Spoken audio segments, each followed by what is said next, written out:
She Always Liked to Walk at Night by Bright Eyes 13. Moving at the end of my high school career is not what I imagined. My mother and father insisted that we move a few towns away, far enough to escape poor memories, yet close enough to the ones we wanted to keep. The town we reside in now has a decent enough track record, and the crime rate seems to be pretty low. My father has become so quiet now, so sallow. I swear my mother's complexion will never come back. They walk around aimlessly, searching for my twin, my lovely sister who perished in our old town, the victim of a gruesome murder, an unresolved one at that. At night, I like to stay up and listen to my parents reminisce over the beautiful moments they had with my sister. Tonight, the talk is a bit different. It is the 5-month anniversary of her death. These discussions always become intense. She was always a little crazy, you know? My mother's shaky voice trembles out the phrase, and I cannot believe what I'm hearing. I know, dear, but she was our daughter. It could not be helped that she sometimes got things mixed up. I think it was a defense mechanism.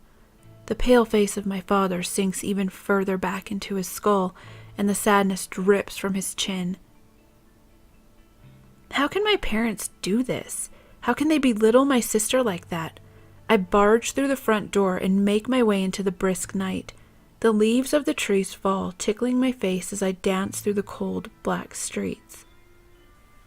Up ahead, I see a dismal street lamp, and what appears to be a bench beneath it.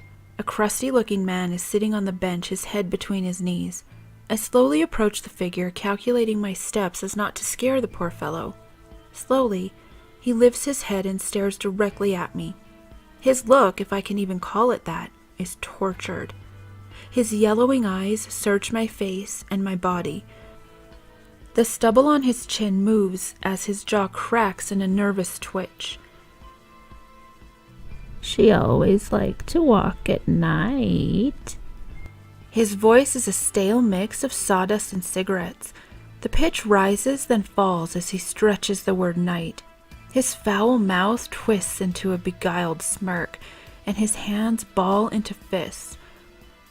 With a glimmer of hesitation, he rises from the bench, and I see a gleam coming from his pocket. A knife, I presume. I feel as though I should run, but something is cementing me to the ground at my feet. His black coat shuffles in the wind, and I catch a whiff of malt whiskey and smoke. What a poor man. He must not have a friend in the world. I begin to follow him, and he does not seem to mind my company.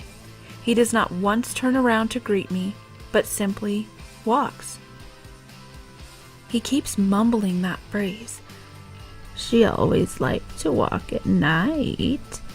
It is starting to drive me mad. Why do those words pierce my heart oh so much? I feel like I've heard them before tonight. He mumbles the words once more, and I shout, "Who? Who loved to walk at night?" With a flick of his coat, the knife in his palm, and I can feel it on my throat. His stale breath is making me ill, and his eyes burn holes in my skin. You did.